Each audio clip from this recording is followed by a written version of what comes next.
Debus merupakan kesenian bela diri masyarakat Sunda Banten. Kesenian ini merupakan pertunjukan manusia yang kebal terhadap senjata tajam, air keras, dan lain sebagainya. Kesenian ini berawal dari masa pemerintahan Sultan Maulana Hasanuddin dari Banten, tepatnya pada abad ke-16. Kemudian, pada zaman Sultan Ageng Tirtayasa, debus menjadi sebuah alat untuk memompa semangat juang rakyat Banten demi melawan kolonial Belanda. Sehingga tidak sedikit para jawara debus yang ikut berjuang melawan kebiadaban Belanda kala itu. Pada awalnya, kesenian debus berfungsi untuk menyebarkan ajaran Islam. Namun pada masa penjajahan Belanda, seni ini digunakan untuk membangkitkan semangat juang rakyat Banten untuk melawan Belanda. Seiring dengan perkembangan zaman, kesenian ini hanya berfungsi sebagai sarana hiburan semata. Para pemain debus terdiri dari seorang syekh atau pemimpin permainan, beberapa orang penzikir, pemain,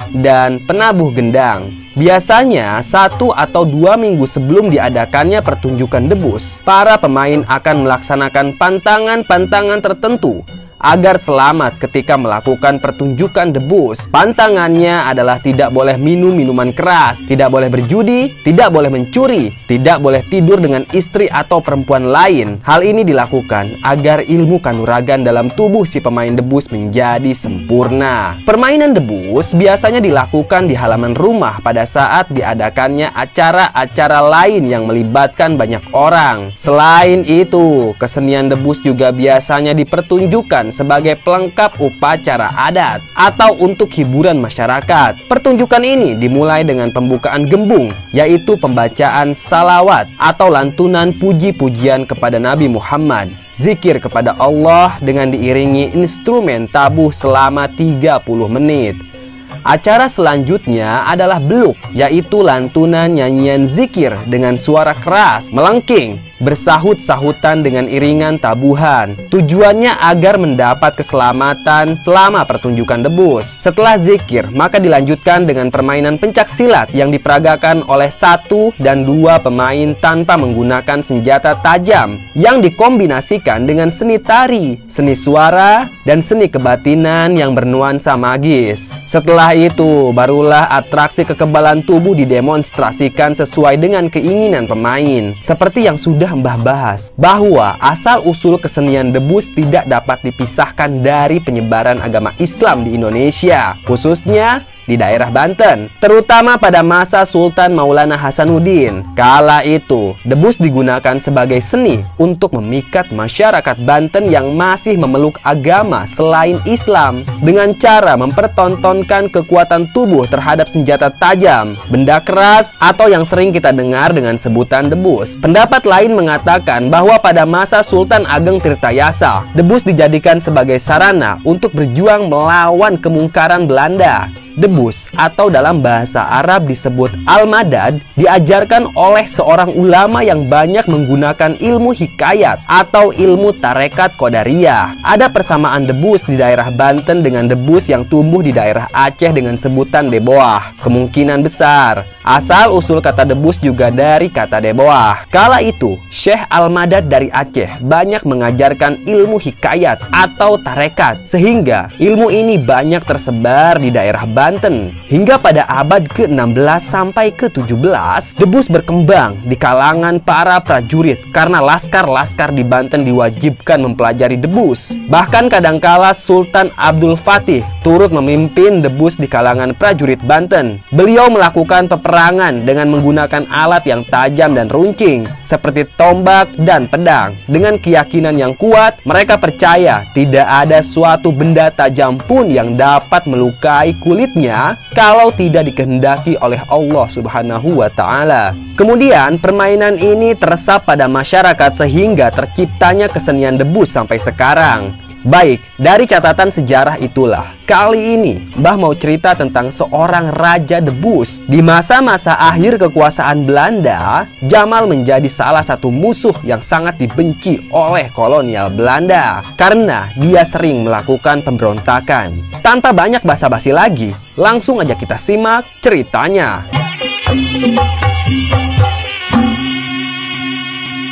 Jamal Begeng, begitulah orang-orang memanggilnya. Begeng artinya kurus. Tubuh Jamal emang kurus, tapi jangan salah, dia bukan orang sembarangan. Banyak orang yang segan pada Jamal karena kemampuannya yang sangat luar biasa. Ya, Jamal adalah ahli debus. Di masa-masa akhir pemerintahan kolonial Belanda, Jamal punya grup debus yang terkenal dengan sebutan Taneuh Banten. Grup debus itu sangat terkenal ke seluruh Banten sehingga setiap bulannya Jamal dan murid-muridnya pasti mengadakan pentas di acara-acara besar seperti upacara adat dan pernikahan. Jamal tinggal di wilayah Serang. Rumahnya dekat dengan sungai. Rumah itu terbilang mewah untuk ukuran pribumi. Halamannya luas. Di halaman itulah Jamal rutin menggelar latihan bersama para anak buahnya. Dia punya banyak anak buah, sehingga di kalangan masyarakat Jamal Begeng sangat dihormati.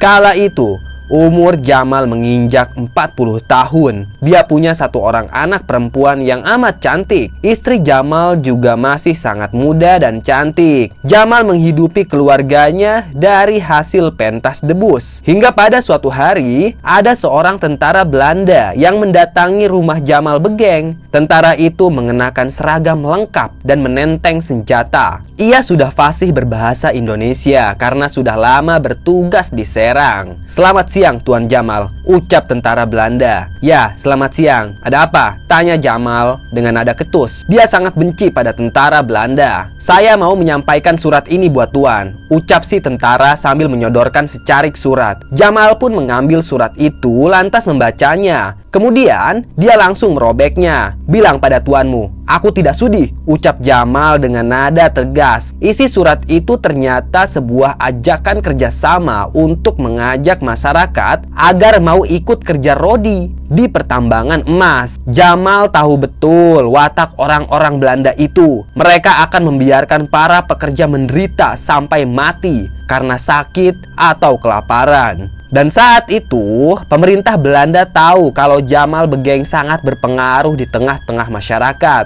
dan Belanda ingin memanfaatkan Jamal. Untung saja Jamal Begeng menolak. "Kau harus mau," kata tentara Belanda itu. "Sampai mati pun saya tidak mau menjerumuskan warga," kata Jamal Begeng. "Kami akan memberimu imbalan yang setimpal," bujuk tentara Belanda itu. "Mau sebesar apapun imbalannya, saya tetap tidak mau," bentak Jamal sambil mengusir tentara. Lalu tentara tersebut pergi begitu saja. Dia akan sampaikan pada atasannya soal perilaku Jamal yang tidak mengenakan itu. Selang 2 hari, Jamal pun ditangkap di rumahnya. Ia tidak melakukan perlawanan sama sekali. Sebelum dibawa ke kantor Belanda, Jamal sempat menyuruh istrinya untuk pulang ke rumah mertua karena rumahnya saat ini tidak aman. Jamal digiring oleh belasan tentara Belanda. Kala itu, anak buahnya Jamal ingin sekali melawan para tentara, namun mereka dilarang oleh Jamal. Lelaki itu tidak mau ada korban jiwa karena ini bukan waktu yang tepat. Jamal pun diseret ke meja hijau. Persidangan berlangsung sangat singkat. Lalu, dengan semena-mena,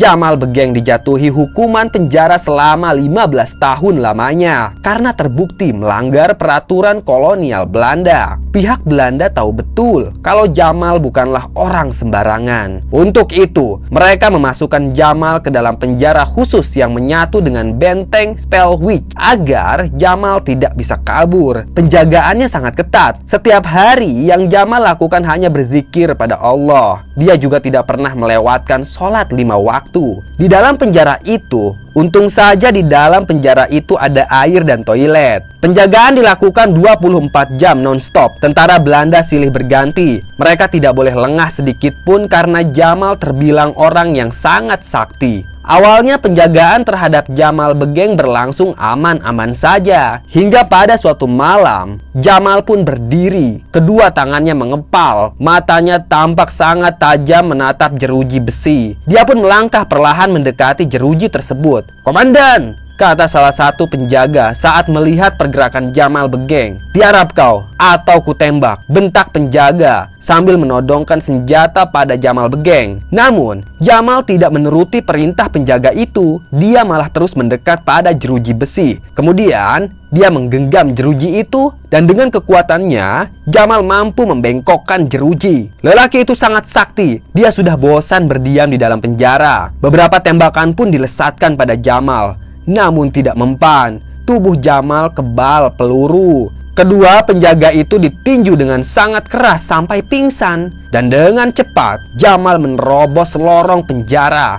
Beberapa penjaga lainnya berdatangan. Mereka menembaki Jamal dengan sangat brutal. Puluhan peluru menghujani tubuh Jamal, tapi tetap saja tidak mempan. Jamal sangat kebal. Tak butuh waktu lama, dia berhasil menerobos keluar dari benteng tersebut, lalu lari dengan sangat cepat. Komplotan Belanda terus mengejar Jamal Begeng. Ternyata lelaki itu menuju rumahnya. Rumah tersebut sudah kosong. Semenjak Jamal ditangkap, keluarga Jamal meninggalkan rumah itu demi keselamatan. "Ayo, kirim semua tentara kalian. Akan kupanggang semuanya," bentak Jamal. Dia berdiri di halaman rumah sambil menenteng 2 golok. Namun, kini dia tak sendirian. Banyak anak buahnya dan juga warga yang ikut melawan tentara Belanda itu. "Menyerah saja Jamal, supaya tidak ada korban jiwa," kata salah satu tentara Belanda tersebut. "Lebih baik kami mati daripada jadi pekerja rodi," bentak salah satu warga. "Ya, betul,"